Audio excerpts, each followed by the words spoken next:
भयंकर सड़क दुर्घटना कटक जिला सालेपुर ब्लॉक पागा बजार निकट आज दिन प्राय 4टा समय कटक चांदबाली रास्तार मधु बजार पागा छकठारे भयंकर दुर्घटना।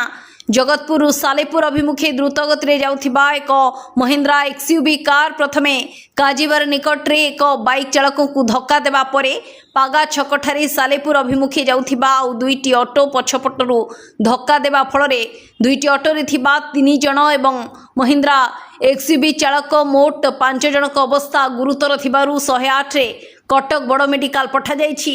एथिसह दुईटी ऑटो महिंद्रा एक्सयूवी कार एवं बाइक को जबत करी पागा फांडी अधिकारी और जगतपुर पुलिस तदंत जारी रखिछि। सालेपुर पागारू ज्ञानरंजन दास रिपोर्ट विचित्र दुनिया।